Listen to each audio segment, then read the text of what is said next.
نحمده ونصلي ونسلم على سيدنا ومولانا محمد رسوله النبي الأمين المكين الحنين الكريم الرؤوف الرحيم أما بعد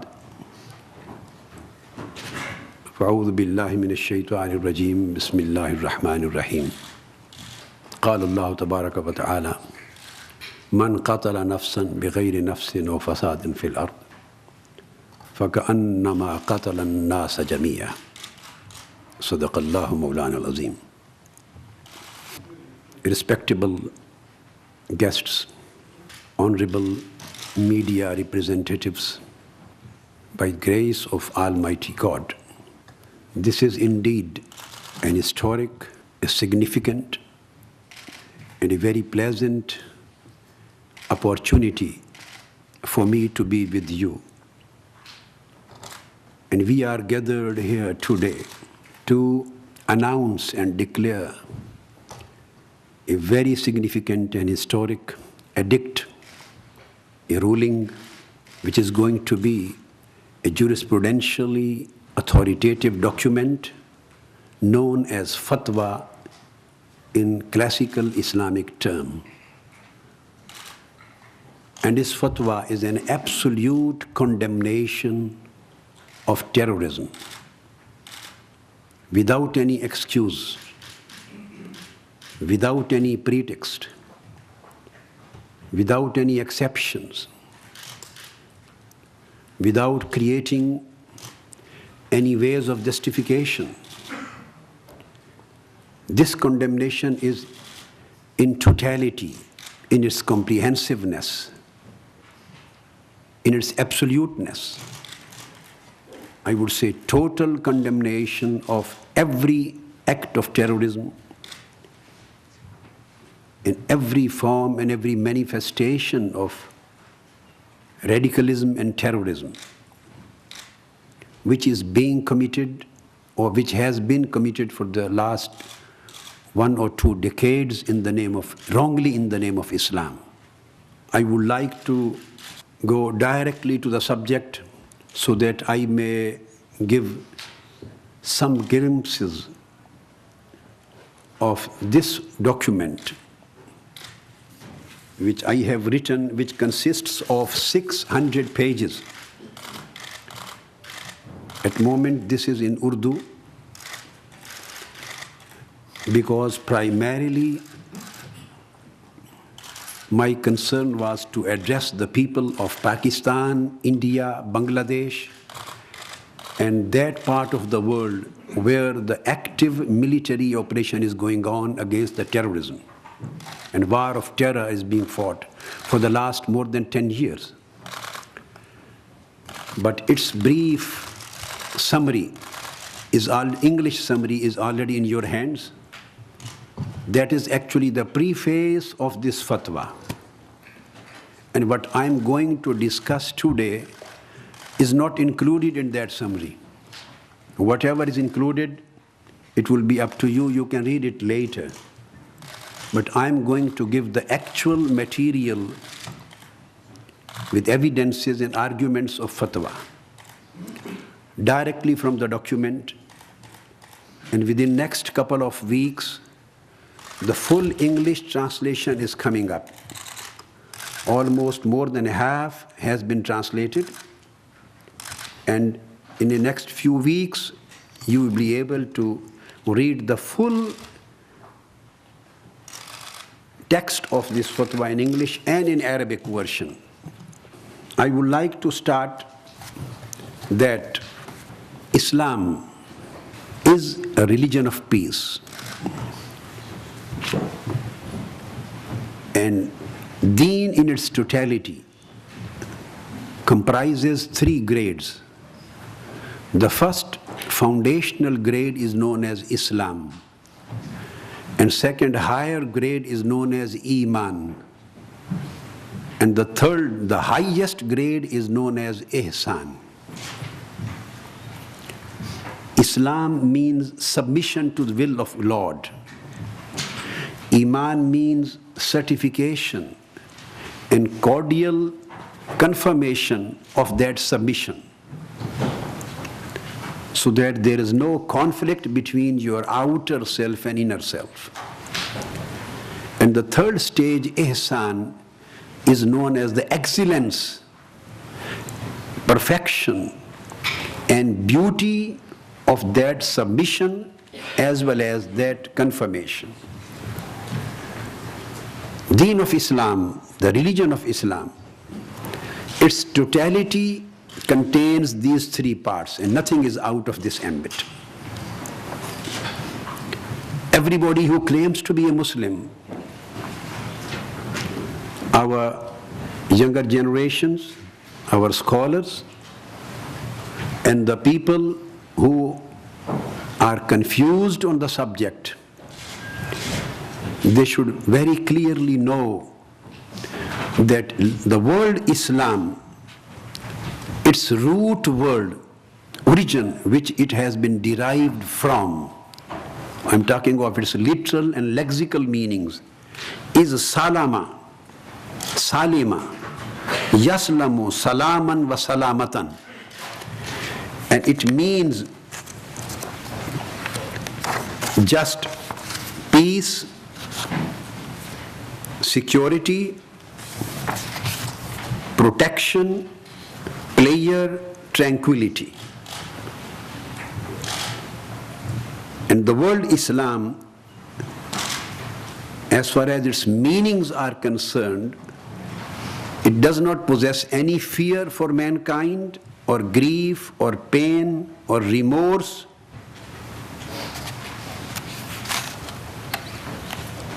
This is based on the term salam. And by salam, the word salam is used for the house of paradise, Darus Salam. This is one of the beautiful names of Almighty God.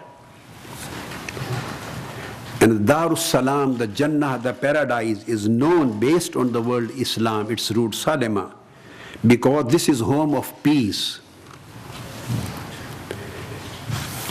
and happiness and tranquility. In the same way, Allah's name is As-Salam, because He is transcendent and free of any shortcoming and extinction and cruelty or harshness. So the word Islam, with its actual lexical meanings, denotes beauty, betterment, goodness, and negates all forms of mischief and strife.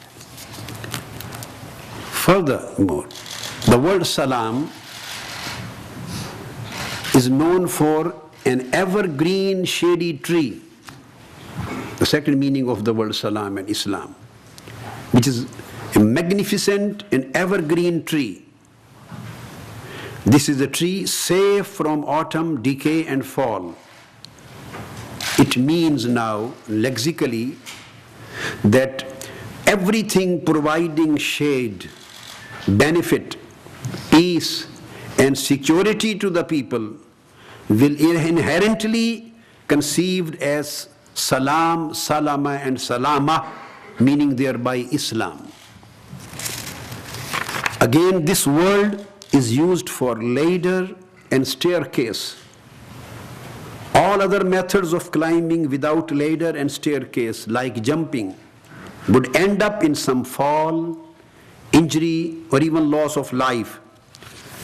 Islam, the word from Sulam, it means to climb up safely without any loss and without any damage.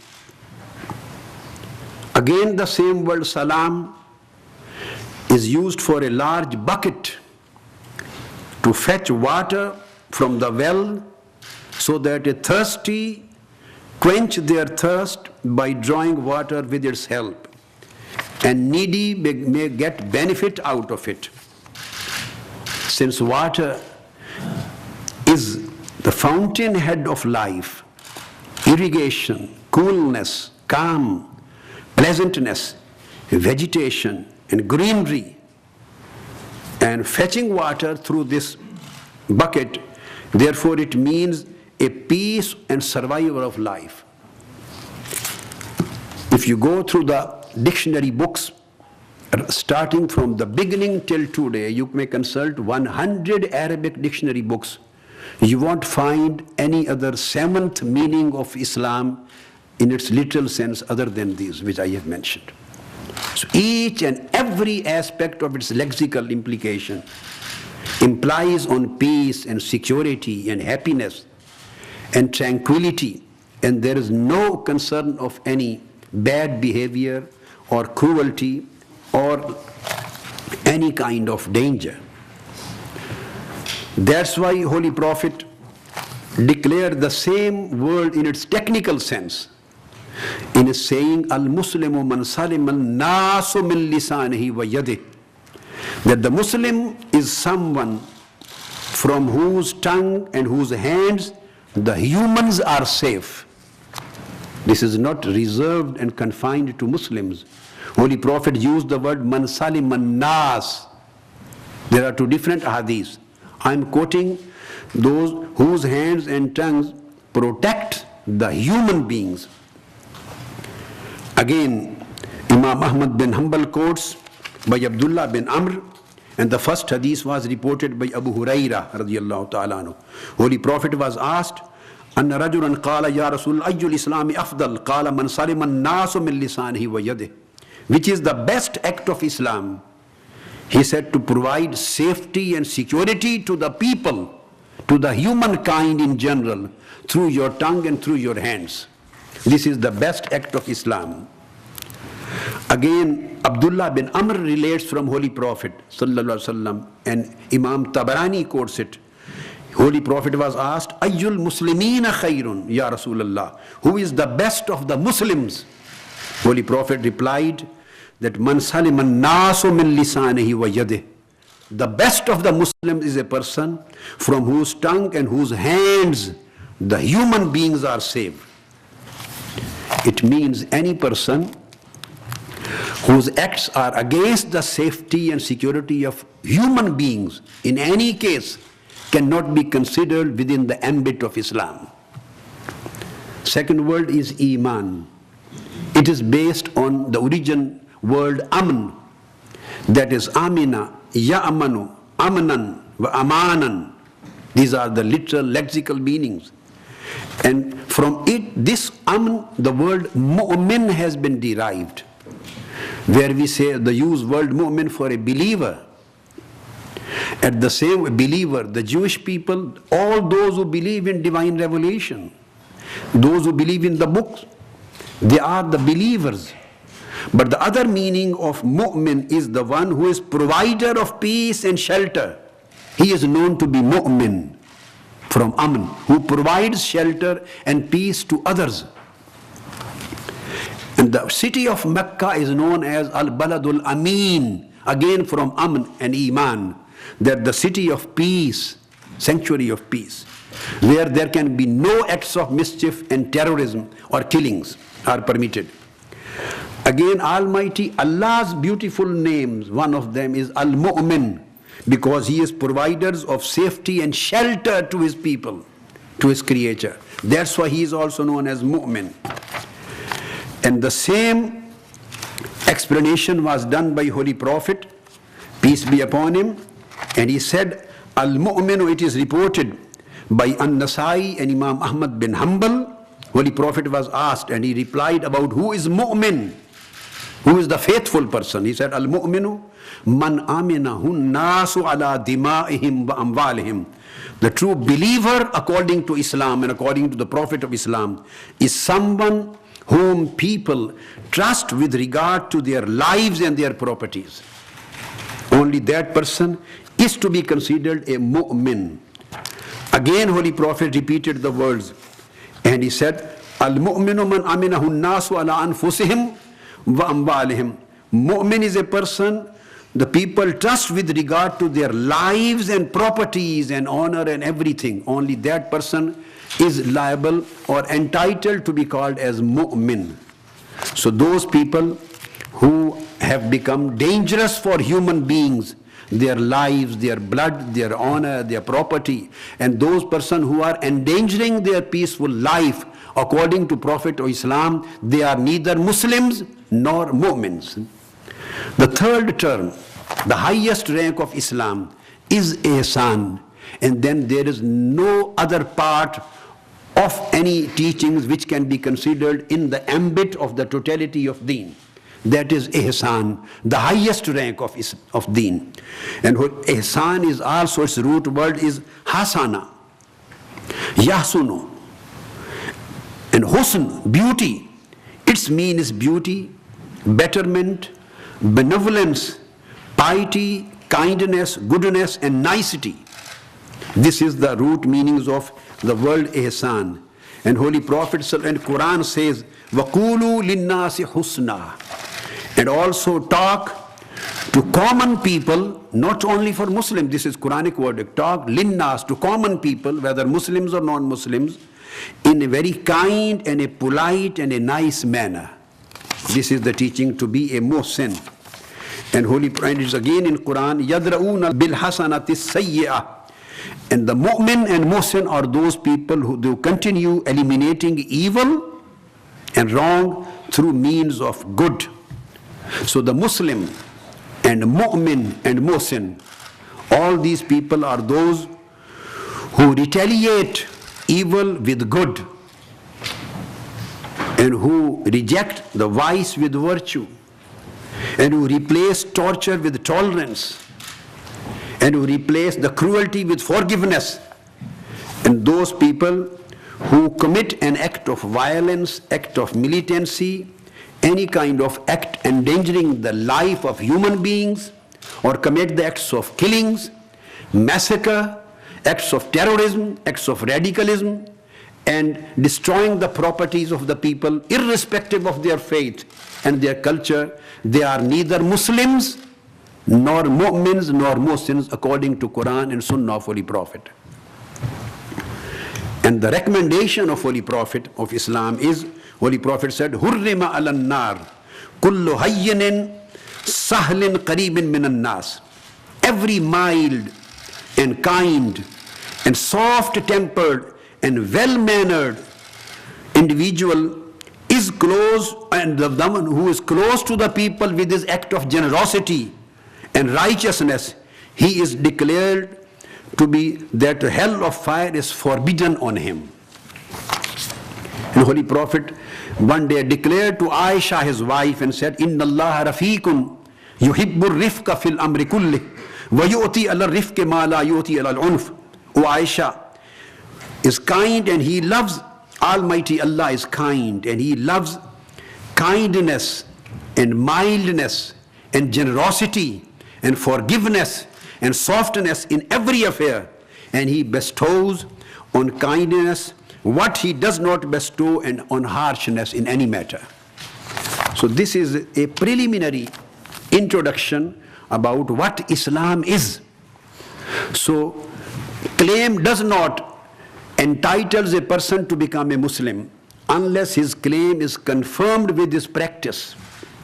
This is the confirmation that if anybody claims to be on Islam, on Iman or Ihsan, so he has to confirm these claims and slogans practically with these aspects of teachings which Holy Prophet ﷺ have declared clearly. Now, next important aspect which we have to take, Holy Prophet, peace be upon him, once stated about his ummah, and he said that tazharul fitan wa yaksarul harj. He is talking of the last centuries of his ummah, referring to the present time in which we are living now. He said, قالوا يا رسول الله أيما هو قال القتل القتل. This hadith has been related by Abu Huraira, a famous companion, and reported by Imam Bukhari in Muslim and Sahih Muslim, muttafaq alayh. Holy Prophet said the time would draw nearer, and then he said that on the surface of earth disruptions, mischief will rise and haraj will arise, and it will appear in abundance. people submitted to Holy Prophet or Messenger of Allah, what is haraj? This was a specific term. Holy Prophet said, keep in your mind that time the haraj would be killing and mass killing of the people. And the people committing this act, the killings and mass killings of the people, they will go outside from the ambit of my deen. This was a clear-cut reference and categorical reference to the act of terrorism. Again, I am quoting second hadith in relation to the meanings of Islam. This hadith is also mentioned in Sunan Abi Dawood, one of the authentic hadith books of the 6 books after Bukhari, Muslim, and reported by Abdullah bin Umar, a great companion. He says that we were sitting around Holy Prophet sallallahu alaihi wasallam. Fazakar al-fitan. I will just, with pardon, if you permit me, sometimes to quote some Arabic words, because I know this talk is going to be delivered to the Arab world also. And I don't want to address only the English youth. I want to address the Arabic youth and to all parts of the world, so that everybody may understand that these are not only my sentiments. I am not saying something as an innovation. I am quoting each and everything from the Quranic terms and from the hadith and sunnah of the Holy Prophet ﷺ, so that the message clearly goes to every part of the world. I think you will allow me to quote this, because this would be the substantiation of the subject what we are saying here. Holy Prophet said, Fazakar al-fitan. Holy Prophet mentioned disruptions, and he said, فَأَكْسَرَ فِي ذِكْرِهَا حَتَّى ذَكَرَ فِتْنَةَ الْأَحْلَاسِ فَقَالَ قَائِلٌ يَا رَسُولَ اللَّهِ وَمَا فِتْنَةُ الْأَحْلَاسِ قَالَ هِيَ هَرَبٌ وَحَرْبٌ. This is hadith of Sunan Abi Dawood. Hadith number is 4242. Umar reports, Abdullah bin Umar, we were once sitting with the Prophet sallallahu alaihi wasallam when he described disruptions. And when he described disruptions at length, he mentioned the disruption of ahlas, a specific term he used, disruption, fitna of ahlas. So people asked, Ya Rasulullah, what would be the fitna of ahlas in later centuries and later times of your ummah, in this mankind? What would be the fitna of ahlas? He said, it is a chaos, it would be anarchy, it would be violence, it would be militancy, it would be killing and terrorism. I am quoting the numbers of hadith from authentic texts of the hadith of Holy Prophet ﷺ, which were delivered 15 centuries before our time. Nothing which I will deliver today is an innovated thing or just an ijtihad, which I have derived just directly as an interpretation. I am quoting the texts of Holy Prophet. If anybody believes in the text of the traditions of Holy Prophet, if anybody claims to be a believer of the text of Quran, he should go and study all these texts and references and find it out through this fatwa. If anything has been quoted wrongly, or if anything has been interpreted wrongly, and if whatever I will quote today is correct in its text as well as in its interpretation and explanation, then they have to rethink 100 times that the track which they have adopted, or the line which they have been pushed by brainwashing, whether they are going to paradise or they are going to have a deal of hellfire. So this was what Holy Prophet ﷺ declared, that would be the violence and mass killing would be the greatest disruption in the history of last time. Next very important aspect of this edict is, many scholars I know, they have already condemned that act of terrorism. This is not a new act of condemnation. It has been condemned. But there would be two main differences between those condemnations and the condemnation which this fatwa contains with. Number one, either some people condemn it with ifs and buts.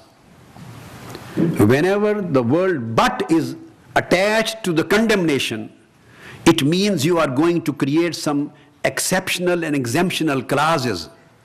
Then this condemnation of extremism or terrorism is regarded to a specific situation for a specific persons. So most of condemnation lack absolute and comprehensive and unconditional and unqualified condemnation was lacking, except a few. One thing. This was a need of time, that an absolute, an unconditional, an unqualified, and a total condemnation should come up from the Muslim world on the word terrorism, on act of militancy, terrorism, without giving any exception to any kind of excuse, any reason, playing with pretext and playing with ifs and buts.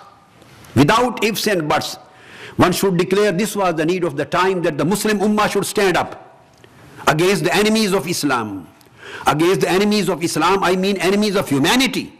The terrorists are the biggest enemies of Islam.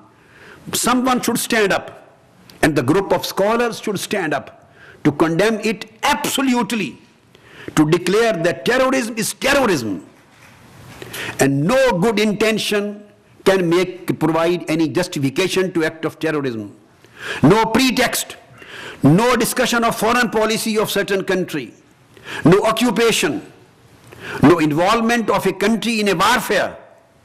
These things cannot provide any kind of justification to a group of individuals, to an organization, to a certain set of people, that this provides them an authority to take up the arms and create terrorism and to kill the people, civilian people, those who have nothing to do with the killings. So this was the need of the time, someone should come up. So this fatwa is declaring that absolute condemnation, because I have put a chapter here that no good intention, even 1,000 good intentions together cannot justify a wrong and forbidden act, and these good intentions cannot convert a wrong into good. They cannot convert an evil into good. Terrorism is terrorism. Violence is violence.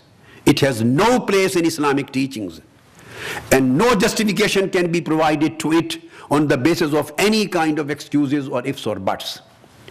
And the second major thing is that mostly the scholars have gone up to the limit of that this is a forbidden act. They condemn and declare that terrorism is a forbidden act. The second unique character, and I take responsibility because I have declared it, I have stated this is not only a forbidden act, this is an act of disbelief. The terrorists, on the basis of Quranic references and the traditions of Holy Prophet, they go out of the ambit of Islam. They go out of the Ummah of Holy Prophet. They are not only committing a forbidden act, an act of haram, they are committing an act of kufr. This is, maybe some people may think this is a very new thing, that the people used to say this is haram, this is forbidden, this is against Islam, this is un-Islamic. To say this is un-Islamic is something different. And to say this is an act of kufr, the terrorists go out of the ambit of Islam. And reason is that Almighty Allah and Holy Prophet of Islam has declared them to be out of his ummah and out of the ambit of Islam. This is my second unique aspect of this edict. They can't claim that their suicide bombings are martyrdom operations. They are becoming the heroes of Muslim Ummah. No, they are becoming the heroes of hellfire. They are leading towards hellfire. There is no place of any martyrdom, and their act is never ever to be considered a jihad. Not a single person, maybe Usama or anybody else, maybe leader of any Al-Qaeda or any Taliban or anybody else, not a single person, not a group of individuals, not an organization, according to the classical teachings of Quran and Sunnah, has an authority to declare its activities as jihad. This would be a wrong application of word jihad. So coming to this aspect, that why these acts of terrorism and terrorists, the committer of the mass killings of humankind, how they are committing an act of kufr. And the Muslim Ummah should stand up And this is a religious duty of the scholars and the imams and the religious leaders to convey this message to the young people and to the youth, that this is an act of kufr. They are neither serving Islam, they are neither defending any kind of Islamic interest, and they are not fighting against any other forces. They are fighting against Islam and bringing a bad name to Muslim Ummah and the deen of Holy Prophet, which is the deen of mankind, deen of mercy, deen of love, deen of compassion, and deen of benefit for the whole mankind. So the first, I would like to quote some references, if you allow me, from Quran to establish this point of view, that why I have declared the terrorists and the act of terrorism as kufr. This is something, somebody may say that I have gone beyond those limits which normally the scholars have been going to up to that extent. So I am quoting from Quran. The first of all, we have to keep in our mind that the famous verse of Quran, Man qatala nafsan bighayri nafsin aw fasadin fil ard faka'annama qatala an-nasa jamiyya. One of the greatest authority of Islamic theology in the Islamic history. There are two great imams of Islamic authority. No third person is known to be higher than them in the whole of Islamic history. One is Imam Abu Hasan al-Ash'ari, and the second is Imam Abu al-Mansur al-Maturidi. They are one and the same. There are very minor exegetical differences within their own things, not regarding on this subject. So I'm quoting, interpreting this particular verse of Quran, which means if anybody kills any person, and let me make it clear, somebody again make an excuse of killing of innocent person is bad, killing of innocent person is prohibited, still leaving a big confusion of interpreting the meaning of innocent. Who is an innocent? Who is going to decide the innocent? When they say innocent person, then they keep some spaces for other people. This is innocent and this is not, and this is an innocent, this is not. So let me make it clear according to Islamic law, as a humble student of Islamic law and Islamic jurisprudence. By innocent person, the word of Quran is بِغَيْرِ نَفْسٍ مَنْ قَتَلَ نَفْسًا بِغَيْرِ نَفْسٍ. No word innocent has been used in Quran. The word innocent is not used in Quran, neither in Quran nor in Sunnah of Holy Prophet. The word used in the text is مَنْ قَتَلَ نَفْسًا بِغَيْرِ نَفْسٍ. It is very clear and explicit in its meaning. And بِغَيْرِ نَفْسٍ means anybody who kills a person. And please keep in your mind, this ayat is not confined to Muslim, killing of a Muslim. The word nafsan has been used. Any human being, whether Muslim or non-Muslim, equal. Anybody who kills a person, Muslim or non-Muslim, بِغَيْرِ نَفْسٍ, without any lawful right, which is without through a due course of law, due course of court. What is the lawful due course of court? If anybody kills a person who was not an intentional murder of a person, so that he was liable to, according to Islamic penal law, he was liable to death punishment to be executed by the court. This is what is mean بِغَيْرِ نَفْسٍ. Only an intentional murder, according to Islamic penal law, his punishment, he is liable to capital punishment, one. Number two, any terrorist, the mass killer, the killing person who commits mass killing of mankind, he is liable to death punishment. And number three, any rebel, if he kills the person during the process of rebellions, if he kills also, he is a person who is liable to capital punishment. Only there are three exceptions. You can read, anybody, I am inviting the scholars, they can take up 100 tafsirs, the exegetical documents on this Quranic verse. Nobody would found any other interpretation which I have mentioned other than that. Only three persons. If anybody is an intentional murder, then he is liable to death. But nobody can kill him, only if the court holds it And he has to, the execution of the punishment should be done just through court and a normal procedure of law. Even the heirs of the killed person has no right to kill anybody directly. Nobody can take law in his hands. Or if he is a rebel, so in process of his rebellion, he has killed many people. Or if he is terrorist, he is killing mankind, a group of people. So only these three persons, they will be taken to the court of law. Court will examine after the evidences. When court gives the degree, he is liable to the execution of the capital punishment. So through court, the punishment would be executed. These three categories are known as بِغَيْرِ نَفْسٍ. No other person belonging to any society, any civilian, maybe civil servant, maybe lady, any woman, maybe any priest, maybe any scholar, maybe any common person belonging to market, no other person in the earth can be killed. So this verse is very clear. The word بِغَيْرِ نَفْسٍ, the word innocent should not be misinterpreted by some people. Innocent word does not create any room for acts of terrorism on certain people. So Quran says that he is like, and as if, and the other word is fasadin fil ard, and he has created disruption, and disruption is the terrorism. He has created rebellion or terrorism, fasad fil ard, a disruption on the earth, which has endangered the peaceful life of the society through his acts. So he has actually killed the whole of mankind. This is Quranic text. Even if he killed a single person, although he has killed the whole of mankind through this terroristic act.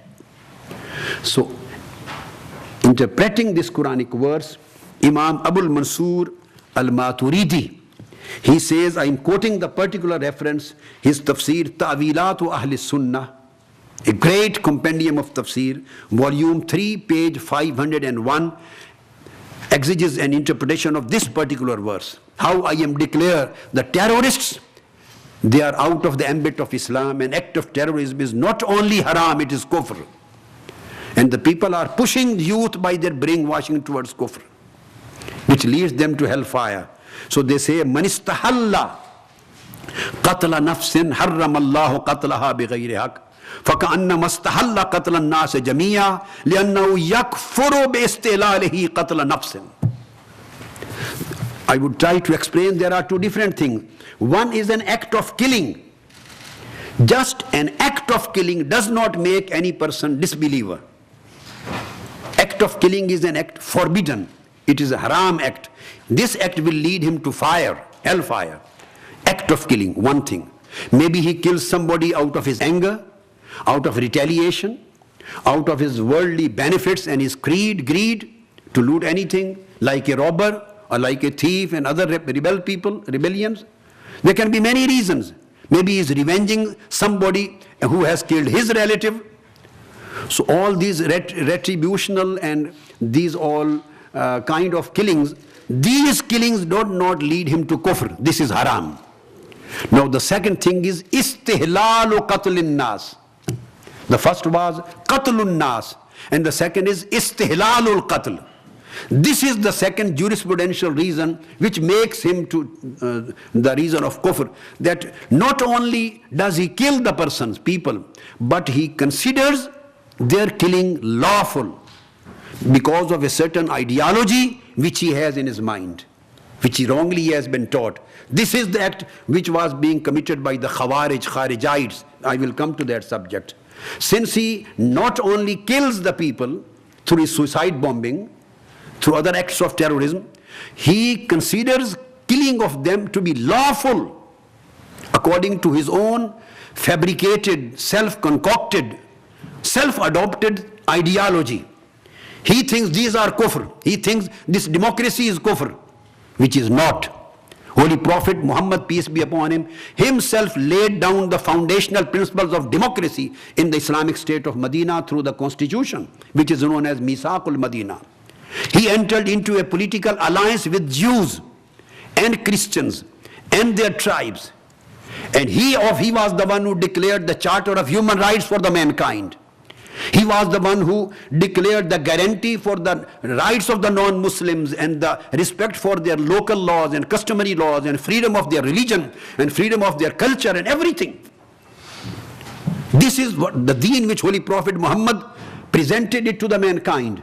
And now youngsters, people living here, if they say all these democratic Western governments are kufr, and the Muslim governments and of the Islamic world who are practicing democracy, right or wrong, they have a democratic right to criticize.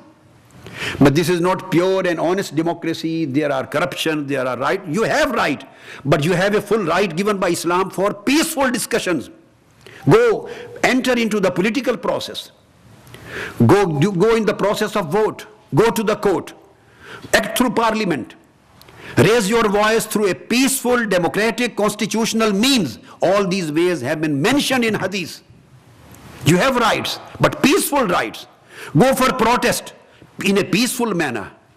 But leaving the peaceful ways away, taking up the arms and declaring democracy as kufr, it means you are rejecting the traditions of Holy Prophet.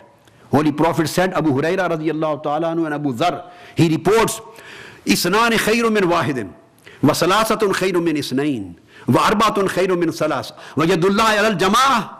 Holy Prophet said, the opinion of two is better than opinion of one. The opinion of three is better than two. Opinion of four is better than that of three. And then he said, this majority is known as jama'ah, and Allah places the hand of protection on jama'ah. This is the hadith which provides the actual basis of democracy in this world. So when you say absolutely democracy is kufr, you don't know what our own Prophet Muhammad, peace be upon him, has been preaching. So this is a specific ideology. We want to establish a worldwide khilafah. I am 59 now. Throughout my life, alhamdulillah, I have read throughout my life the Quran, hundreds of Quranic exegesis, tafsir, hundreds. I am an author of 100 books of hadith. Just I have authored on hadith only 100 books, tafsir 100 books, on law. So throughout my life, I have been a humble student. I have been reading whatever in my life. I have not gone through a single commandment of Quran and a single commandment of hadith of Holy Prophet where he has stated that the Muslim Ummah is bound to establish one Khalifa for the whole world. I have been listening this nonsense for the last 20 years. When I used to, in the beginning when I used to come here, there were youngsters who used to shout Khilafah and Khilafah. I don't want to name anybody. And their leaders, they have been meeting with me. I'm repeating my sentence with authority on the grace of Almighty Allah. I am a very, very humble student of Islam. That I have not gone through a single evidence of Quran and Sunnah. I know the Khilafah hadith in Bukhari and Muslim. I know everything. Everything is, I have written books on those. I have not gone through a single statement of Holy Prophet or Quran where Holy Prophet said that my Ummah is under an obligation to establish just one Khilafah for the whole world. And there can't be two Khalifas. They don't understand even the meaning of Khalifa. Just head of the state is known as Khalifa. Whether he is president in a presidential form or he is a prime minister in a parliamentary form. Whether this is a federal form of government, it is a unitary form of government, or it is a confederation form of government. Any government which practices according to the democratic principles of Islamic justice and social justice and political justice and human rights according to the teachings of Quran and Sunnah. You may say it parliamentary government. In the olden days they used to say Khalifa or Khilafah. Khilafah is nothing else. All governments today in Arabic term, they can say we are Khilafah if they are working in the light of those true Islamic principles. And Islamic principles are the administrative justice, judicial justice, social justice, political justice, economic justice, human rights, freedom and liberty. All these things are to be enforced. So this is Islamic government. So there will be one Khalifa and you have to fight all other governments. This is nonsense and ignorance, illiteracy. So these are ideologies. When you and particularly to say that the rulers and the governments of Muslim world, maybe it's Pakistan or some other, they are not practicing Islam properly. They are not enforcing the laws of Islam. So quoting wrongly the verses, مَنْ لَمْ يَحْكُمْ بِمَا أَنزَلَ اللَّهُ فَأُولَٰئِكَ هُمُ الْكَافِرُونَ وَمَنْ لَمْ يَحْكُمْ بِمَا أَنزَلَ اللَّهُ فَأُولَٰئِكَ هُمُ الظَّالِمُونَ وَمَنْ لَمْ يَحْكُمْ بِمَا أَنزَلَ اللَّهُ فَأُولَٰئِكَ هُمُ الْفَاسِقُونَ. This would be wrong interpretation of Quranic verse. They are not jurisprudential specialists. By quoting wrong things, this is what Kharijites used to do in early periods. They say we have a right to fight against them, and this fighting is jihad. This is known as ideology. So because prompted by any specific self-concocted ideology to consider other people kufr and kafir, then take up the arms and fighting against them and killing them. This is the whole phenomenon which is being done. So they say, since because of this ideology, there is a difference between common murderer and the terrorists. A common murderer kills the people, but according to theology, he does not consider that his killing is lawful. He may consider that I am doing wrong, but I am doing out of my revenge. Maybe I don't get the proper justice from the court, so I should kill him. A man, he is not in a proper senses. There can be many reasons. Biological reasons, psychological reasons, sociological reasons, ecological reasons, psychiatric reasons of killing, and all this criminality. The science of criminality tells each and everything to us. So a common murderer does not have any religious ideology in his mind. He kills for other social, political, personal reasons. And the difference which lies between a murderer and terrorist is that when terrorists take up the arms, they take up on behalf of a specific ideology. That we are fighting against kufr. So Aimma says, because of this ideology, since they consider this killing lawful, so considering lawfulness of the killing of mankind, this makes them kafir. They take them out of the ambit of Islam. This is authority of the Imam, the greatest Imam of Islamic history, Imam Ashari and Abul Mansur al-Maturidi, quoting Mansur. And then he says, لِأَنَّ Man kafara bi-ayatin, this is for the Arab world and my dear Muslim youth. Man kafara bi-ayatin min kitabillah yasiru kafiran bil-kul. Since he has committed, he has rejected one commandment of Quran, so he has rejected the whole of Quran. In the same way, then he says that هذه الآية يدل بالحكم في أهل الكفر وأهل الإسلام جميعا, and this is equal for the Muslims and non-Muslims.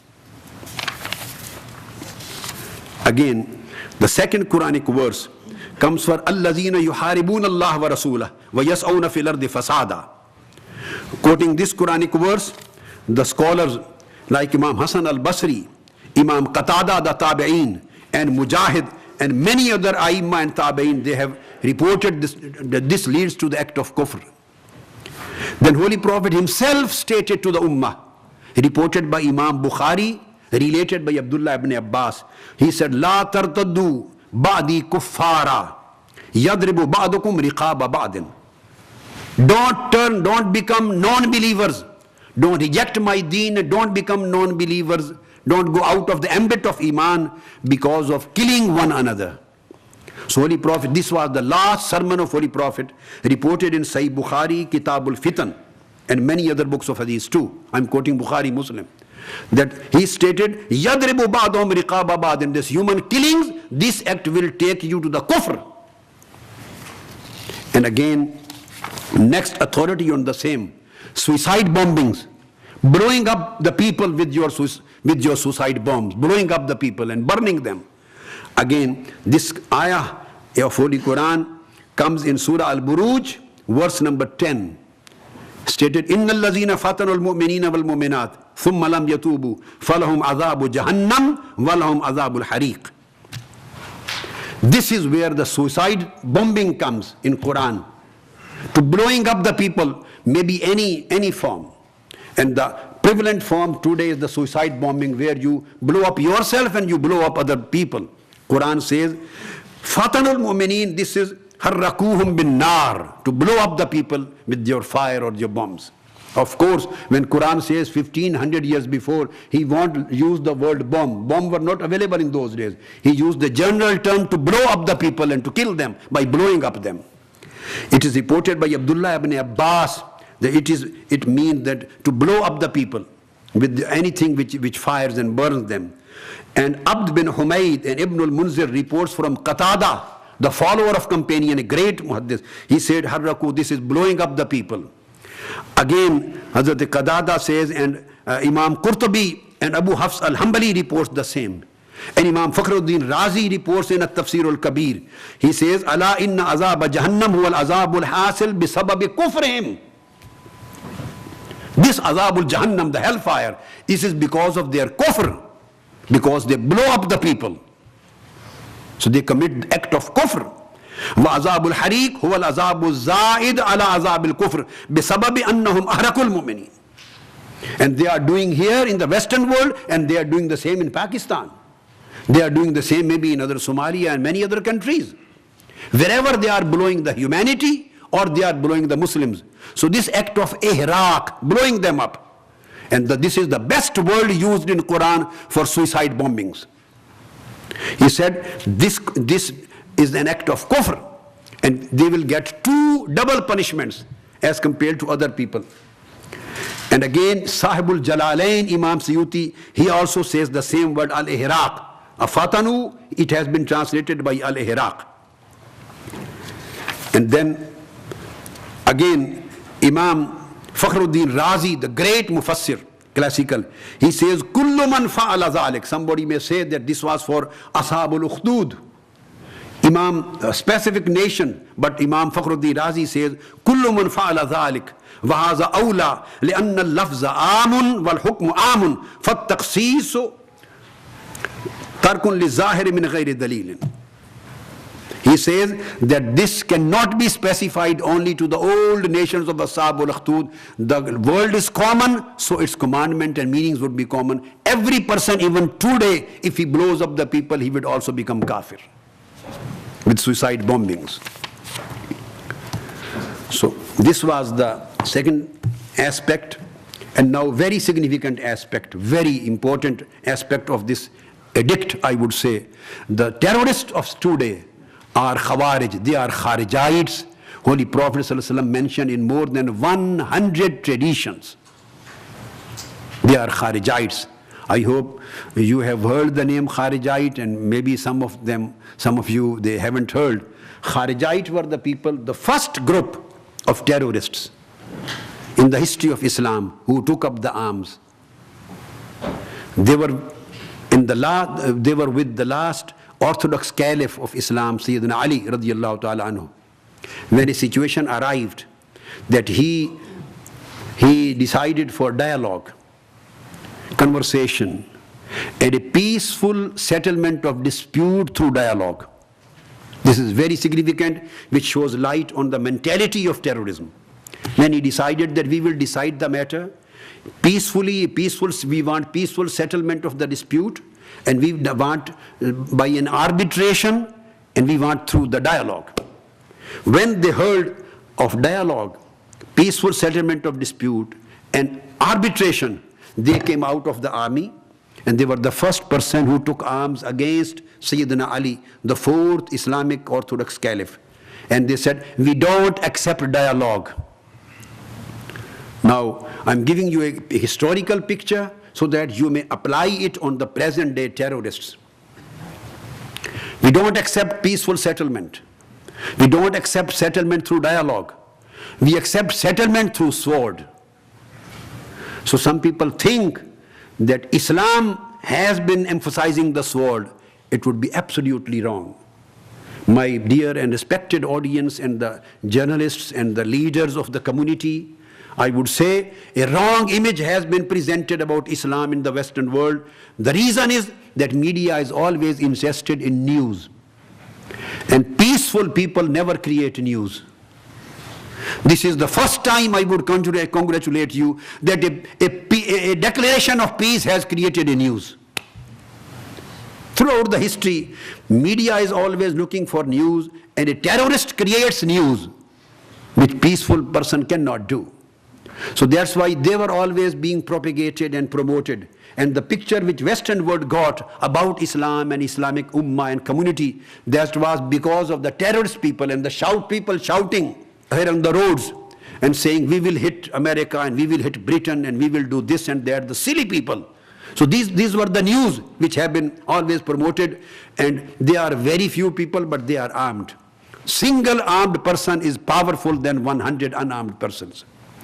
They are not even 1% of the ummah, but unfortunately they have the power of nuisance. Holy Prophet ﷺ, they are continuity of Kharijite. So they came, first group of terrorists who became terrorists, they took up the arms and rejected the method of peaceful settlement of dispute with dialogue. They said, we believe in settlement with sword and gun. They became Khawarij. And it would be interesting to know that Holy Prophet of Islam sallallahu alaihi wasallam, he mentioned more than 100 times in ahadith about these terrorist people. And I have written a full-fledged book on this, and the Khawarij terrorists, a separate book other than this fatwa. And I have collected 100 ahadith in my book, separate book. It was done many years before. So what happened? Holy Prophet ﷺ mentioned. And second, maybe misunderstanding I want to remove today. Some people, the Muslims, may think that the Kharijites were only historically a specific group who retaliated against the fourth orthodox caliphs of Islam, Sayyidina Ali, and who fought against them and they were killed. Only that particular terrorist group of that time was Kharijite. And Kharijite, today's terrorists or the people doing the terroristic activities afterward, they are not Kharijites. This concept would be totally wrong against the traditions of Holy Prophet sallallahu alaihi wasallam. I have to establish this very significant point. My main theme of the fatwa is that the terrorists of today are the Kharijites. And these people, they are the same old evil. They have come up with a new name.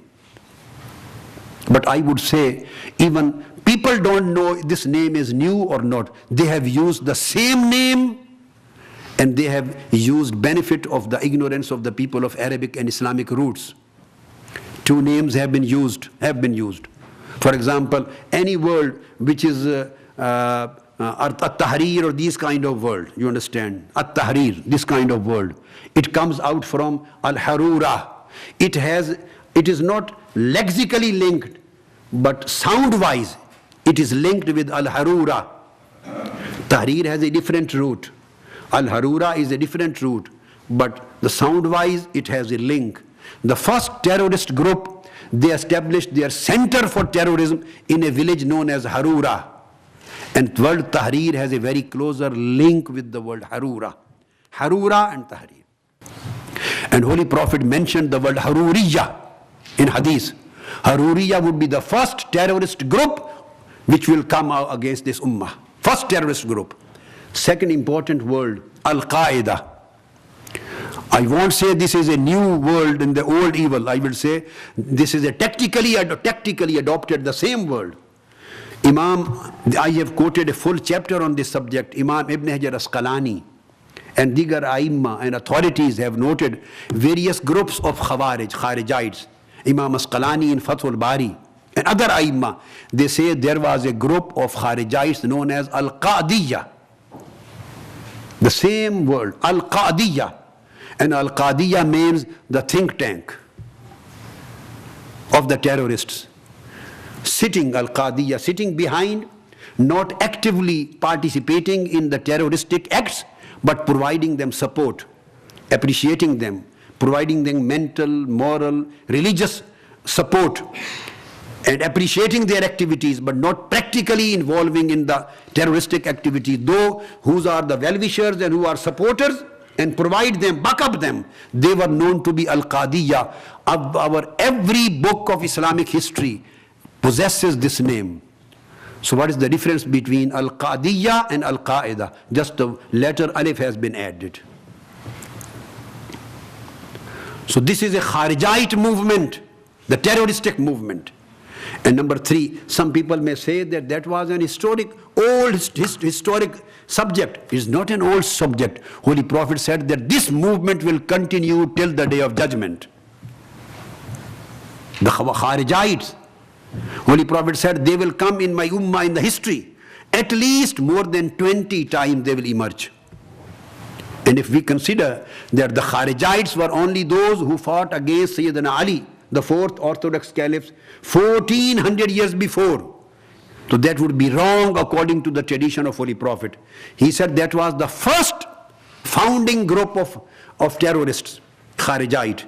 And Holy Prophet said they will keep on emerging, coming up again and again. In the all centuries, and more, they will emerge more than 20 times in the history. And the last group of Kharijite terrorists will be the part of the army of Antichrist, the Dajjal. They would be the soldiers of Antichrist. They will fight with him, and they will again commit the act of terrorism with the Dajjal also. So they have to come till the Antichrist appears. So Holy Prophet, peace be upon him, gave specific signs. I'm just quoting the words of Hadith, so that I will leave the decision up to you to whether these signs are available in the terrorists of this time or not. The first thing Holy Prophet stated, they would be ahdasul asnan. They will be youth and they will be young in age. First of all, they will be young in age. Holy Prophet is mentioning these prophecies 15 centuries before. Whenever they will rise and emerge, they will be youth. Majority of them, youth will be deployed for terroristic activities. The word ahdasul asnan. Holy Prophet said, سَيَخْرُجُ قَوْمٌ فِي آخِرِ الزَّمَانِ أَحْدَاثُ الْأَسْنَانِ. This is in Sahih Bukhari, and this is in Sahih Muslim, and Ahmad bin Hanbal, and Nasai, and Ibn Majah, and all books of Hadith. They will be young in age. They will be deployed for that. And they will come in the last time of the first century, and then other Hadith tells us the last time of the whole history too. Second thing, Sufaha'ul Ahlam. They will be brainwashed. This amazingly, when Holy Prophet, peace be upon him, is telling all these, disclosing these realities 14 centuries before. They would be deployed and then they will be brainwashed. What is the brainwashing? That if you are losing your life, you are getting shahada. And by suicide bombing, you are doing jihad. You are going direct to Jannah, to paradise. This is how they are being brainwashed. And they don't have the knowledge of Quran and Sunnah. Brainwashing is the easiest factor for any religious boy. He may belong to any religion. He may belong to Jewish religion. He may belong to Christian religion. He may belong to Hindu religion. He may belong to Islamic religion. We see brainwashed people working in India. And everywhere, those who fight against humanity and just commit the acts of, and burn out the mosques and the temples and things. Holy Prophet said, from the Ummah they will be brainwashed and they will be young in age. This word brainwashed, Sufaha'ul Ahlam, comes in Sahih Bukhari, and I quote, Hadith number is 6531. Again in Sahih Muslim, Hadith number is 1066. Ahmad bin Hanbal, Hadith number is 616, and Hadith number 912, 1086, and Nasai, Hadith number is 4102, and many other books of Hadith. So they would be young in age and brainwashed, two things. Then Holy Prophet said, their leaders, those who will brainwash them, those who will misguide them, and those who will be their teachers to take them to this wrong track, they would be kathul lihya. They will be having bulky beards. I'm sorry to say. You can go and find on your own. They will having bulky beards. Why Holy Prophet ﷺ is mentioned such minute marks of identification, so that my ummah and the mankind, they may not be misguided. They should be easy. It would be very easy for them to identify who these people are. What does it mean, the bulky beard? That they will be over-expressive and very strict and particular in external practices of deen. They will not be very close to the spiritual aspect of deen. The whole emphasis would be on the externality, exposure. And the fourth would be mushammirul izar. They will be lifting their trousers above their knees. You can go and you can find. This is not a hidden secret. They would be very particular in this thing. All these two things mean that they will look much zealous, extremist, and very strict and particular about the external aspects of the practices, and not towards the internal, not towards the kindness. Holy Prophet said they will practice look at their religiosity, and on the other hand, their hearts would be the hearts of tigers, the wild beasts. This would be their position of their hearts, empty of mercy, empty of love, empty of kindness, empty of mildness, empty of compassion. Apparently, they will look very big preachers and very big practicing people of deen. But their emphasis would be on these things. And number third, يَخْرُجُ نَاسٌ مِّن قِبَلِ الْمَشْرِقِ. Though this, the third thing which I have mentioned, again, comes in Bukhari and Sahih Muslim both. I am quoting everything from the highest authorities of Islamic traditions, hadith of Holy Prophet, Bukhari and Muslim, the highest authorities. Muttafaq alayh. Nobody in the world claiming to be a Muslim can reject these authorities. After Quran, these are the highest authorities, Bukhari and Muslim. And there are dozens of hadiths on this subject, which I am quoting these signs. The fifth sign Holy Prophet mentioned, يَخْرُجُ نَاسٌ مِّن قِبَلِ الْمَشْرِقِ. Most of them will appear from the eastern part of the world. Although he was standing in Medina, he was pointed out towards east. The first Khawarij group at that time from Medina was on the east side. This is its specific application. But coming to the generality, eastern part always said, Ha huna al-fitnatu ha huna wa ashara ila al-mashriq, from the eastern part. The one way or the other they will belong to the eastern part. Sixth thing is, Holy Prophet said, La yazaluna yakhrujuna hatta yakhruja akhirum al-masihid dajjal. They will keep on coming. These terrorists will not appear only in the Orthodox period. They will keep on coming in the 15 centuries throughout the history. From time to time, from century to century, they will keep on coming and emerging again and again. And Holy Prophet comes in Ibn Majah and Nasai and Imam Ahmad bin Hanbal's Musnad. Once he mentioned more than 10 times. And at second time he mentions they will appear more than 20 times in the history. And the last group and generation of the terrorists, these Khawarij, they will rise along with the Antichrist. So this hadith connotes that they will keep appearing in every era of the human history. Then Holy Prophet said, يَتَأَمَّقُونَ وَيَتَشَدَّدُونَ فِي الدِّينِ. Don't get deceived from their apparent religiosity, because they will deceive the believers because of their appearance. They will appear most religious, but they will narrow-minded, and their interpretation would be very narrow, and they will be very hardliners and extremists in matters of deen. Worlds of hadith are يَتَعَمَّقُونَ وَيَتَشَدَّدُونَ فِي الدِّينِ. They would be mutashaddid, extremist in the matters of deen. They won't be moderate. They won't be liberal. They would be mutashaddid. Mutashaddid means militant, tashaddud, and in deen they would be very extremist in deen. And so much so he said to his companions, يَحْكِرُ أَحَدُكُمْ صَلَاتَهُ مَا صَلَاتِهِمْ وَصِيَامَهُ مَا صِيَامِهِمْ.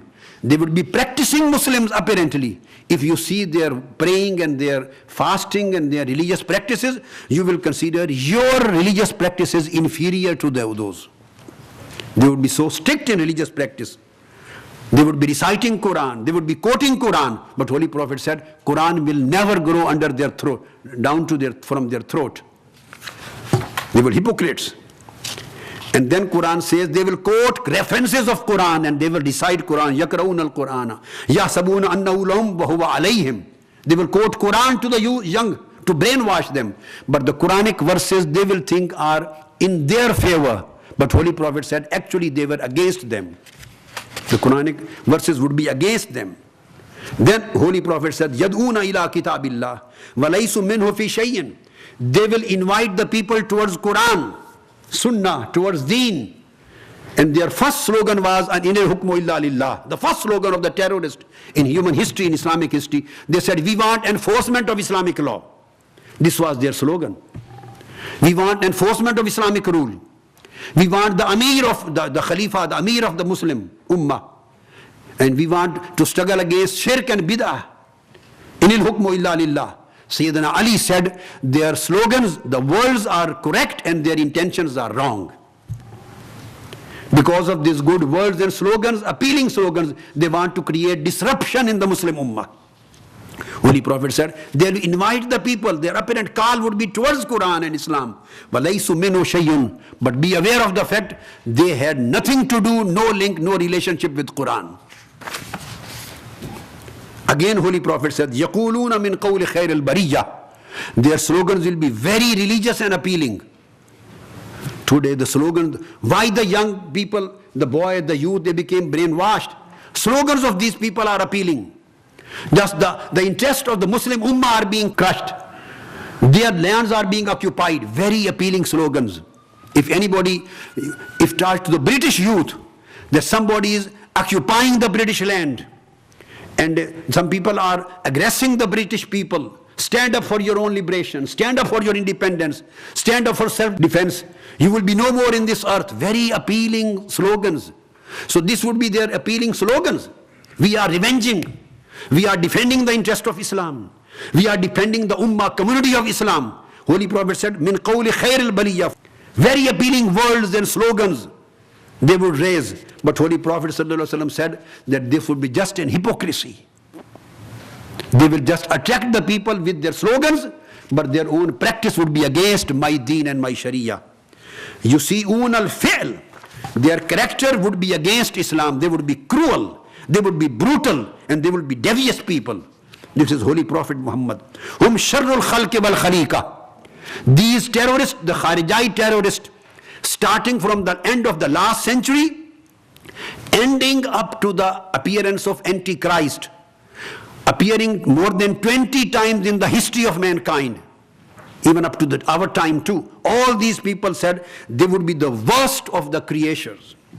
Worst of the creatures. And Holy Prophet said, more or less, يَسْفِكُونَ الدَّمَ الْحَرَامِ. Their identification would be that they will shed blood unjustly. They would be the mass killers of the people. They will consider the killing of the people lawful.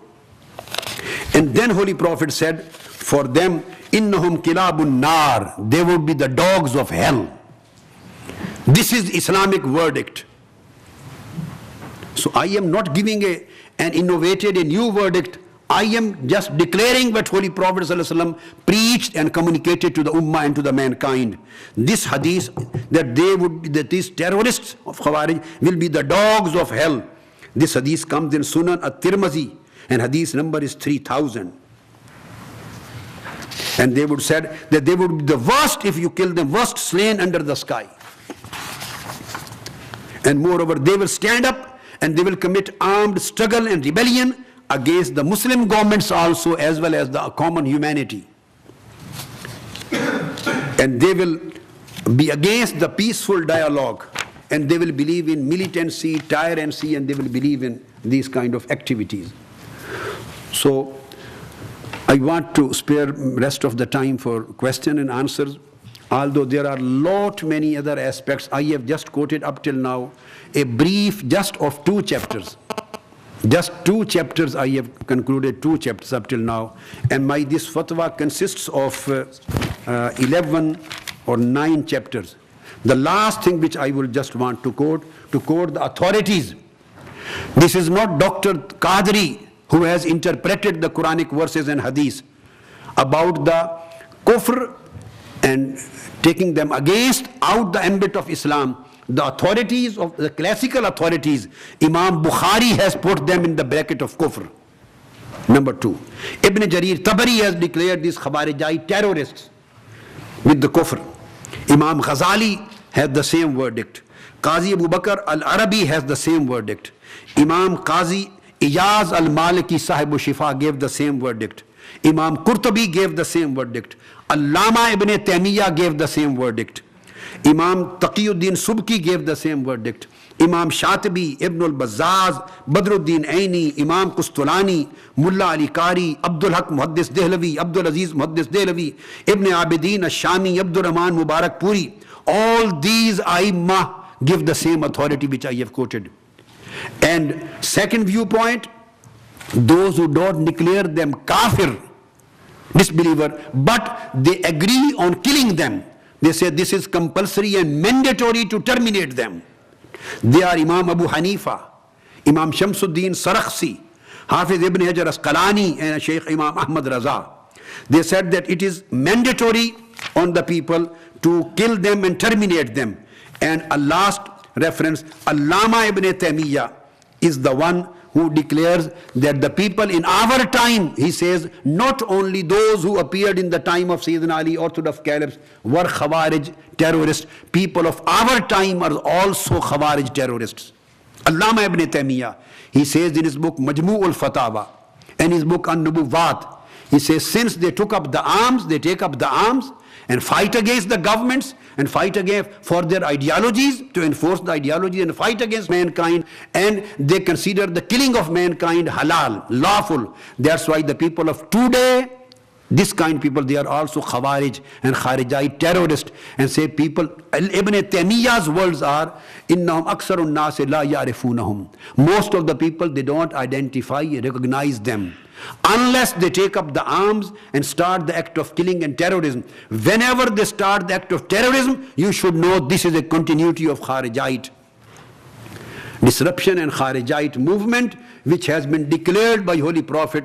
Okay, if whenever you find it, you should terminate it.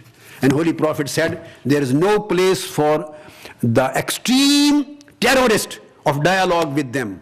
You can have dialogue with those people who are behind them, but those are to be eliminated. If you leave them, they will reorganize, they will get the time to reconsolidate them. And because since they are the enemies of, you should finish and eliminate them like the Ad and Samud nations, Almighty Allah finished them. So these were the basic, some features of the whole edict which I have given, some of the brief aspects in front of you. Now I would be pleased to leave remaining time for all of the respected audience and the participant for questions. Thank you very much.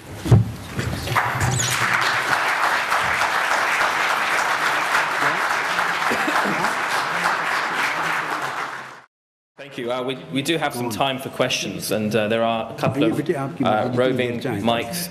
Can I just ask that if you wish to ask a question, you put up your hand, give your name and title or designation, and if you could please stick to the topic to hand, either terrorism. I beg pardon if I have taken more time, but you can appreciate that how important these aspects are. I have taken only 2-3 aspects, and I have left dozens of aspects just up to you, so that you may read when the whole fatwa translation comes up. Yeah, could you make your questions brief and to the topic, and refrain from making comments? Gentleman at the back there in the grey suit.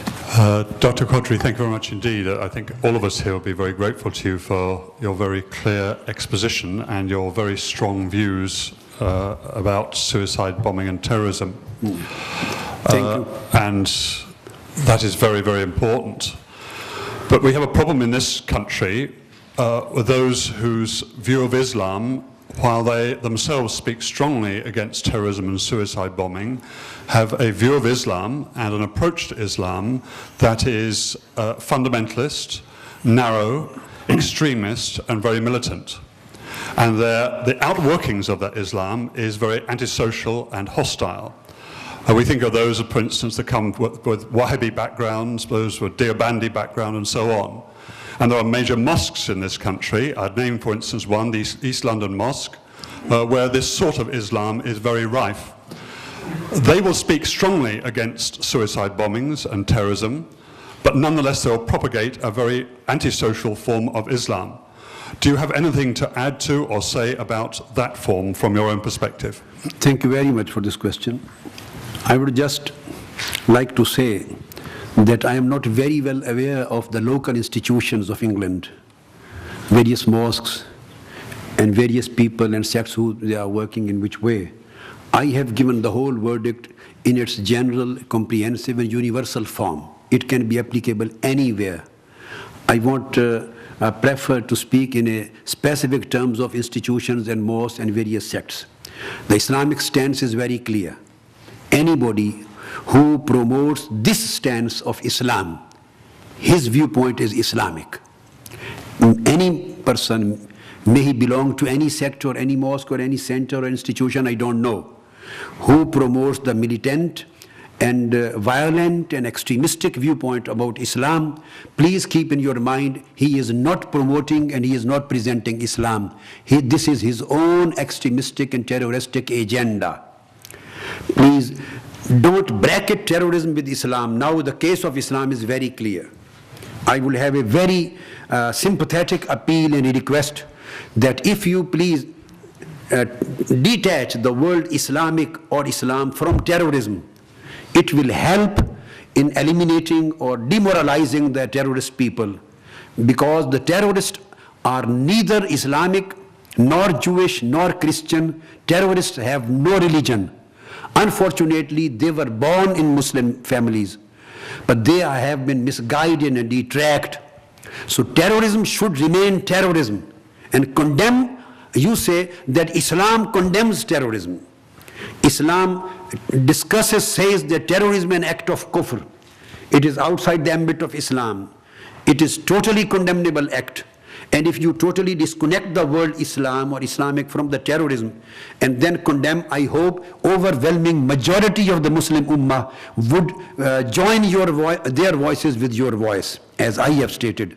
So there is no Islamic terrorism. There is no Muslim terrorist.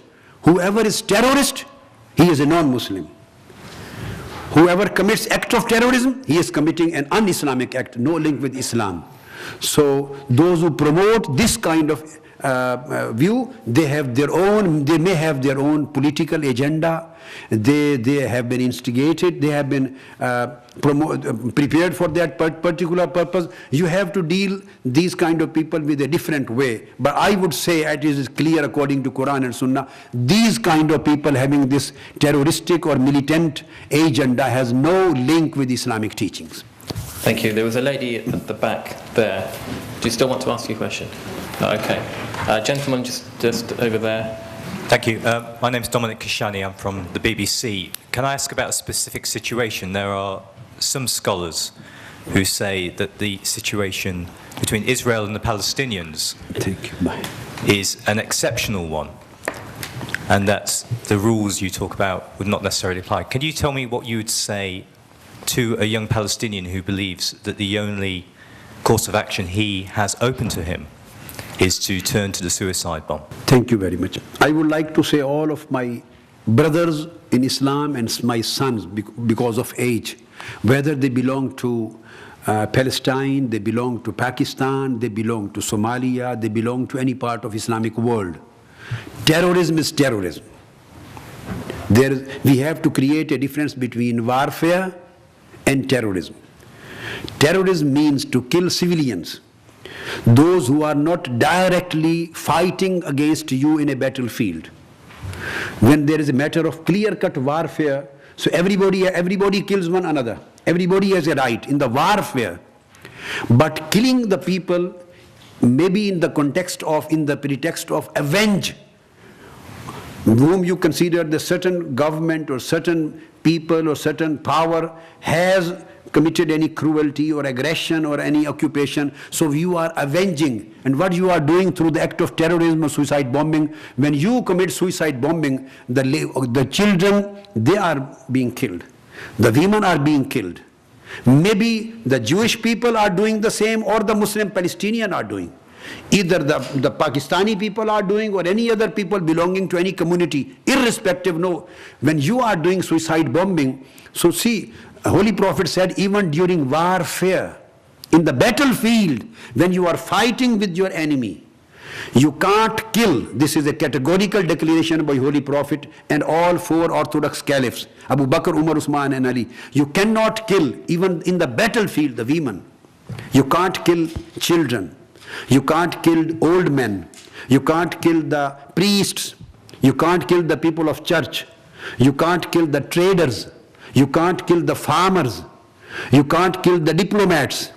You can't hold them custody. You can't kill the ambassadors. You can't burn the trees. You can't destruct the population. You can't kill the human beings. Those who are non-combatant, not fighting with you, they are busy in their trade, sitting in their houses, they are sleeping, they are going in the train and bus in London in 7/7, or they are working in the Twin Towers in their offices and 9/11. They are busy, they are working in their embassies. So these are people, when you commit suicide bombings, so all these suicide, who are the targets? Targets are the human beings. So irrespective of anything, unexceptionally act of terrorism is terrorism. It cannot be allowed in any pretext.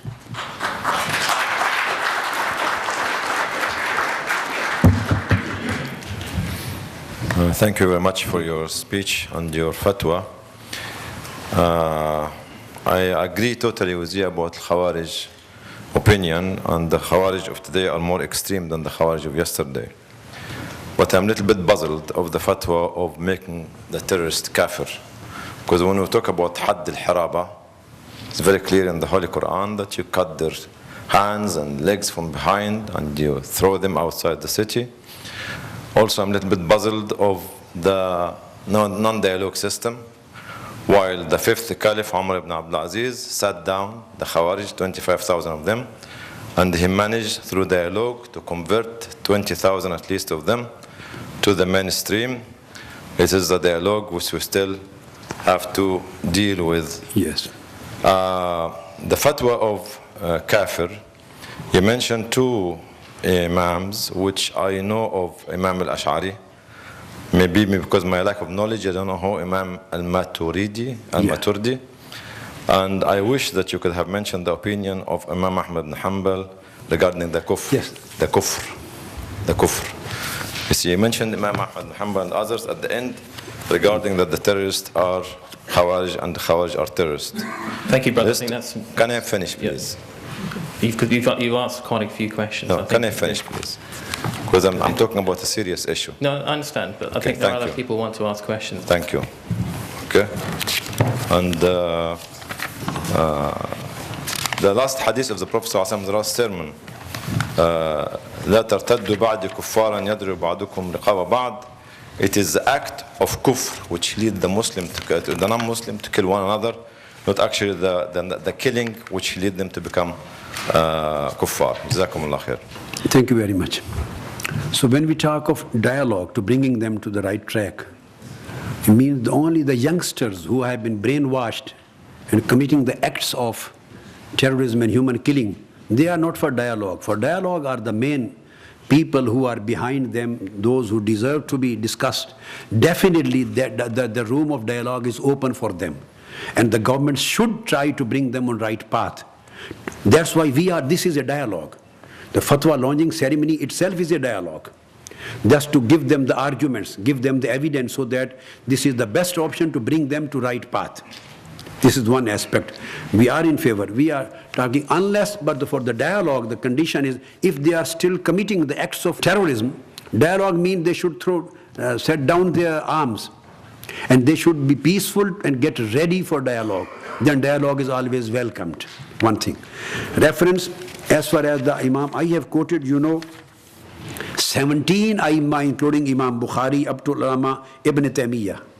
Including Allama Ibn Taymiyyah is the highest authority Imam of Imam Ahmad bin Hanbal mazhabs. And he declares this act kufr.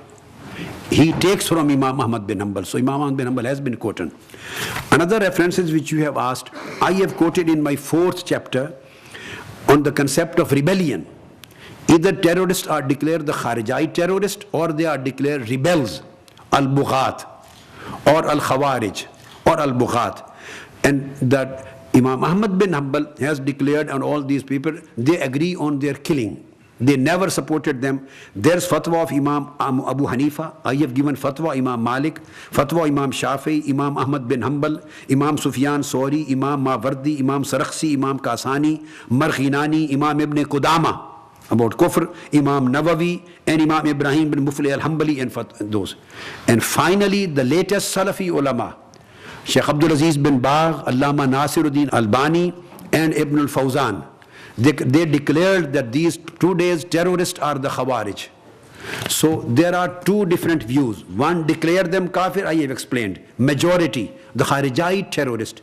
Other view is that they don't declare them kafir, but they declare that their termination and killing is wajib. It is compulsory on the Muslim governments to terminate them. So no one, not a single scholar in the classical period of Islam is in favor of saving them or protecting them. Everyone is, consensus opinion is that you have to terminate them. Then two, majority says that this act is kufr, and minority of imam says this is rebellion. They deserve the punishment of termination instead of kufr, and I have quoted now the second authorities too. Thank you very much. We have time for one more question, or perhaps two at most. The gentleman over there had his hand up earlier. Jazakallah, Imam Khotr. One question that I have is regarding with the Somali issue. And one of the problems in Somalia is that the youngsters out there are made to believe that whatever they're doing, it is for the greater cause to bring the country into Islamic rule. And I listened very well your lecture, but when they are asked why you're killing, for example, young people who are graduating from a faculty of medicine, they're saying all these things are just for the sacrifice to get the country Islamic rule. And they blow themselves out, and they send young kids into that. What do you want to say to the young Somalis who might be lured to this situation? This is very relevant and significant question. Thank you for that. I would say categorically that even if a certain Muslim government and the rulers are not practicing Islam, they are Muslims, they are not practicing Islam perfectly, they are not enforcing the Islamic laws and commandments perfectly, even they are sinful.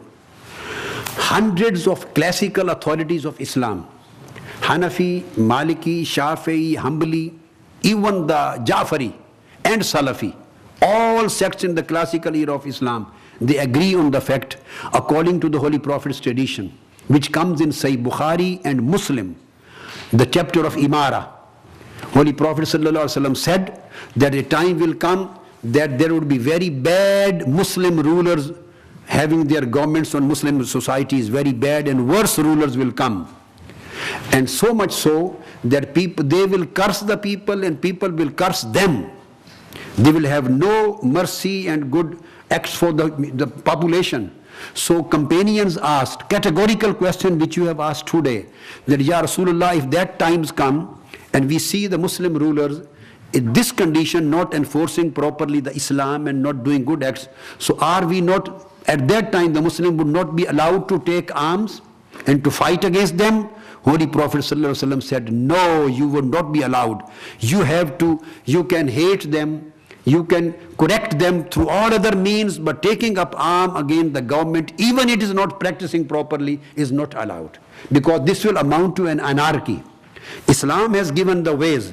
Amr bil Maruf, Nahy anil Munkar. You can perform your own political party. You can declare your own manifesto. You can participate in the elections. You can go in the peaceful rallies. You can do protests against them. You can go your membership in the parliament. You can go to the court. All possible peaceful, constitutional, democratic ways and means are open for the Muslim world, like the other non-Muslim world. You should adopt, but only single thing is not allowed, to take up the arms and start fighting against your rulers, because this is terrorism, and this is the Kharijite way. Kharijite terrorists use the same slogan. They say, we want complete implementation of Islam. Same thing. And that's why we are killing the people. The same mentality is working now. So only this particular thing is banned. All other peaceful, democratic, constitutional ways are open for people. Thank you. Thank you. This is in Bukhari and Muslim hadith. We have 5 more minutes, and we'll entertain one question here and one at the back. Shaykh-ul-Islam, Assalamu alaikum. Wa alaikum assalam. Majid Nawaz, co-director of Quilliam Foundation. Thank you. I want to thank you for your presentation. It was wonderful to hear what you've said, and I look forward to reading the book. My question Inshallah. is that in Pakistan... It is coming in Arabic also. Thank Inshallah. you. Inshallah. Many people here in the UK, in our work, they ask us why more ulama have not come out and spoken as clearly as you have. And I was hoping that you can inform the audience of some of the attempts, because they need to know that people have tried. And in particular, I'm referring to Dr. Safraz Naimi. If you could just inform the people here what he tried to do and what happened to him, so they understand how difficult it is to do what you're doing. And I again thank you and commend your efforts. Thank you very much. The people have been doing, there are scholars who have been condemning. But one of my friends, Dr. Sarfraz Naimi from Lahore, though nobody issued a written document or a fatwa like that, although just he gave a verbal fatwa on TV, and a few days later he was killed, murdered. So many other people of this kind who have been giving their fatwas, they were no more in this world. So the only single reason which I would, I can understand, I would appreciate, is the people don't find courage under the circumstances. You know, the presidents are not saved. In Pakistan particularly, the governments are not saved. For the last 20 years, hundreds of the ulama have been killed. Though they are so much powerful here, so the people here, and their access is everywhere. They can reach everywhere, there's no problem for them. So the problem is that I think they feel a little bit scared to declare in a publicly. And secondly, one thing, that this view has been given. There was no doubt about that. But there was a need of very comprehensive document of fatwa, which can be a historical document, which could cover every single major and minor aspect of this subject in the book, so that people may read it and find all Quranic evidences and Hadithic evidences and references. And if the youth, I'm not talking of those who are already brainwashed, they have senseless people, excluding them maybe a small percentage, but overwhelming majority, thousands of people who have potential to become suicide bombers, who are on the way, but they have not yet arrived at that point. They have become narrow-minded, they have become conservative in their views, they have become extremists, they have become radicals, but they have yet to become suicide bombers. These kind of thousands of people, they need, so that these kind of evidences should come in their mind, in their hands. They could read it, and this will create doubts in their mind. And they will see what we have been taught up till now was a different, and this is a different story, which has been given with evidences.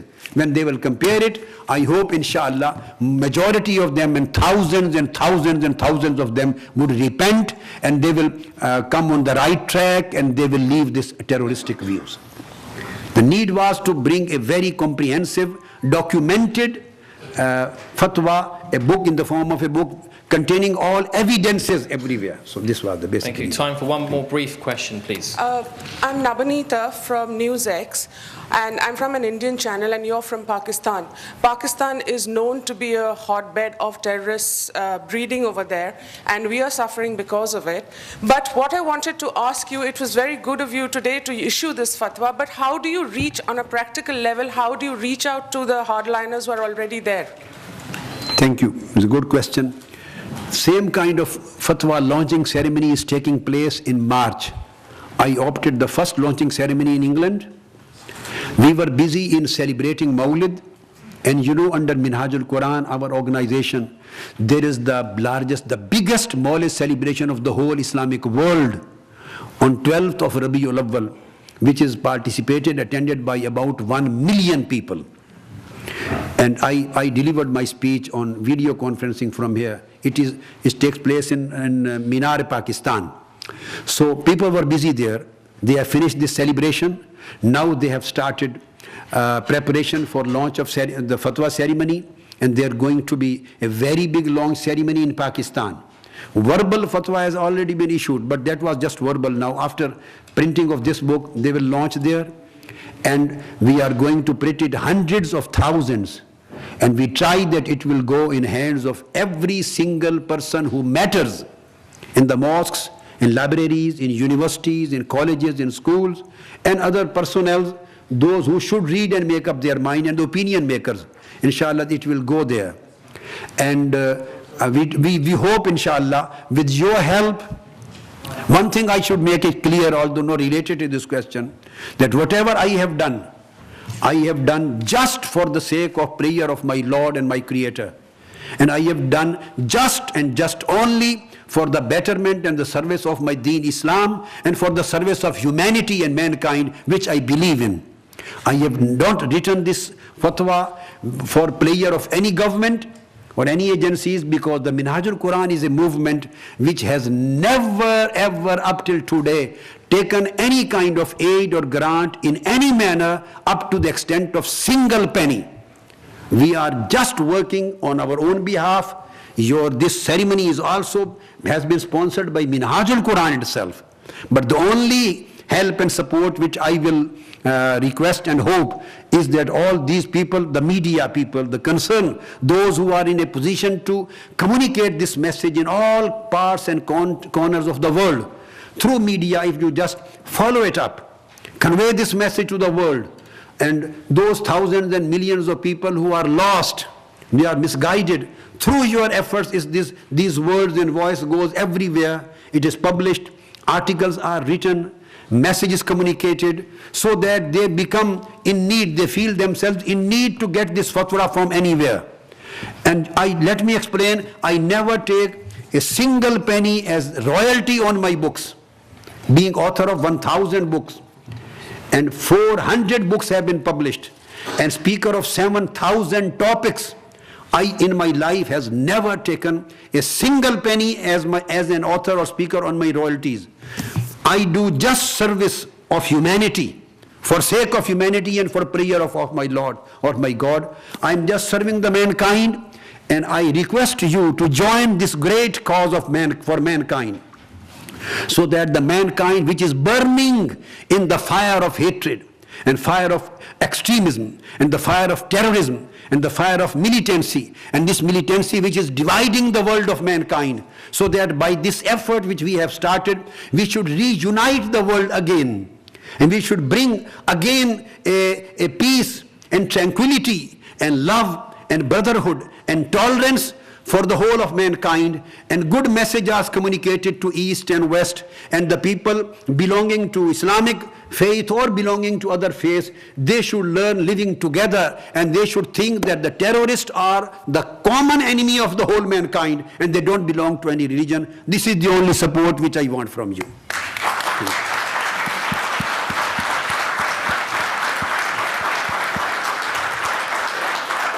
Thank you very much.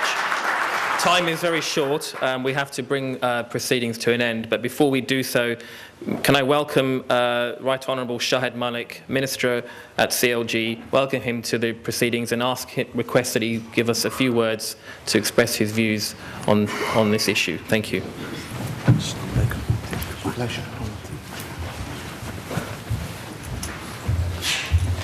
Bismillah ar-Rahman ar-Rahim. Brothers, sisters, good afternoon. I'm going to be relatively brief. Can I just say that it's an honour and a privilege to be here, and can I pay tribute to you, Dr Qadri, for the sterling work that you're doing both here and of course across the world.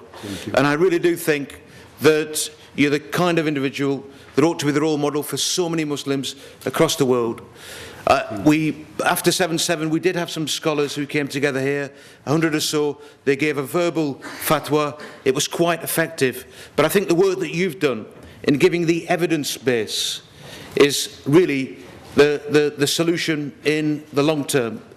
I want to just briefly say that when 7/7 occurred, the lead bomber, Mohammed Sadiq Khan, was one of my constituents in my district when I'm the MP. And it was a shock and a wake-up call for everybody in this country, but especially Muslims, because I don't think anybody could have believed, I certainly didn't before 7/7, that a Muslim who was born and brought up in the UK could commit this kind of act in the name of Islam. And my message is the same to Muslims as it has been since 7/7, that actually Muslims have got nothing to be ashamed of and nothing to apologise for because of 7/7. The last bomber before 7/7 was a chap called David Copeland. He bombed Brixton, Brick Lane, Soho. He killed 3, he maimed and injured over 80. He does not reflect white or Christian opinion any more than these evil 4 young men on the 7th of July represent Islam.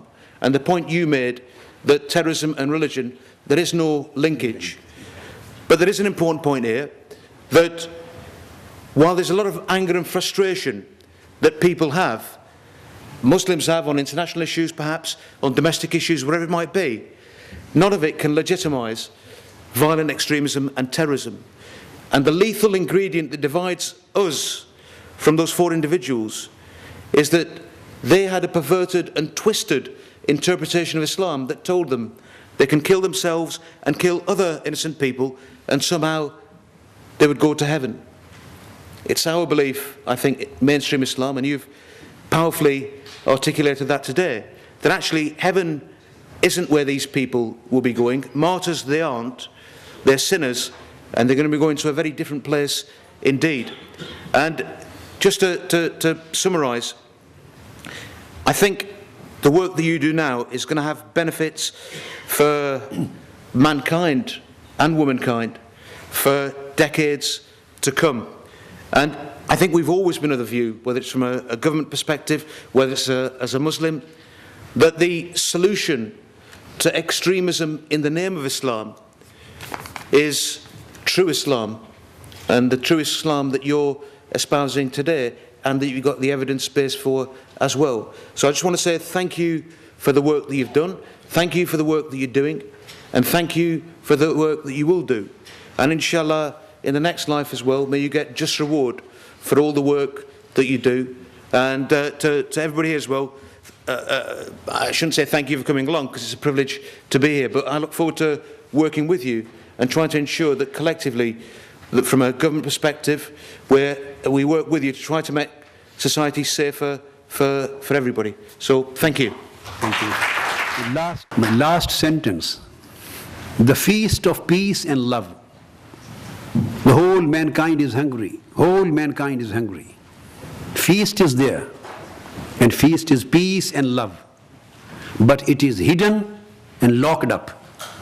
We have to break the doors, and the feast of peace and love is to be provided to the whole of mankind beyond the barriers. And we have to put the people belonging to all faiths, all dominions, all cultures and all religions together, whether they are Jewish, they are Christians, they are Muslims, or they belong to any other faith. We have to bring them together for that feast of peace and love, so that we may bring this world of hatred back to the world of love, and back to the world of peace, and back to the world of tolerance. This is our collective responsibility which we have to perform. Thank you. Thank you. Just to say that the fatwa will be available for download on. Have you given online. This copy to everybody? So please do distribute it to whoever you know, your friends. You have the English one, the summary, but the whole fatwa, although it is in Urdu, but you will receive the English one, English answer afterwards, because the summary is there. But this is a gift for everybody present here today. Please give one copy to everyone, so that they may keep it as a record. But to ask you just about what you are expecting as an impact in the Muslim world within this fatwa. I hope the Muslim world, inshallah, if this depends upon the media, the television channels and the newspapers and the electronic channels, if they propagate it as much and they arrange some talks on this and they convey it to each and every single individual of the Muslim world, particularly the youth, I hope they will read it and they will get benefit, and this will bring them a light of the real and true meanings of Islam, and this will bring them out of the darkness of their ignorance, and they will be able to understand what we were taught that was wrong. What we have been committing, that is totally wrong. Islam is not a piece of extremism or militancy. Islam is a piece of peace and love for the whole mankind. Holy Prophet was not for only the Muslims. He never stated in Holy Quran that Ya ayyuhan nas inni rasulun ila al-muslimin. He stated Ya ayyuhan nas inni rasulun ilaykum jami'a. And he was made wama arsalnaka illa rahmatan lil alamin. So the message of Quran is peace, and message of Holy Prophet is love and mercy and compassion for whole of mankind. So we have to bring the better face of Islam for the whole mankind. Thank you very much. Thank you. Shaykh, can you just give us your name and how you spell it, so that anyone who doesn't know you will get it right? My name is Dr Muhammad Tahir-ul-Qadri. Thank you very much. What I wanted to ask is, how do you think you're going to get your message to the minds of young people who may already be on the road to extremism or terrorism? I would divide them into two categories. A small percentage, that is minor, are those who have already been brainwashed. Excluding them, there are thousands of those young who have potential to become terrorists, and they have not become terrorists yet. They are conservatives, they are extremists, they are radicals, and having the potential or extremistic tendency, they can be used as terrorists in future. So these are the, you can say, more than 90% youth are on these various stages. This would be extremely helpful and influential to change their minds, because they have not entered practically in that terroristic area. So when they read it, they were confused. They were given this concept of Islam, the suicide bombing and blowing your own self.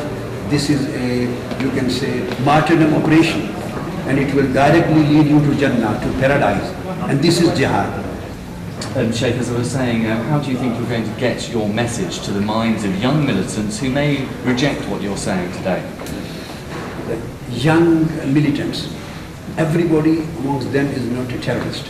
Majority are on their way to become a terrorist. So I think the overwhelming majority, those have tendency to become and potential to become terrorists. When they read it, their concept will be changed, because they were given wrong teaching about martyrdom, about jihad, and this suicide bombing will lead to paradise.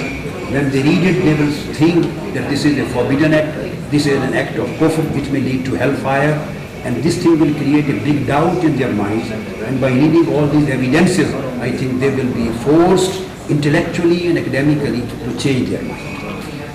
Previously, other Muslim scholars have issued fatwas against terrorism, especially in the wake of the 7/7 bombings. What makes your fatwa more significant?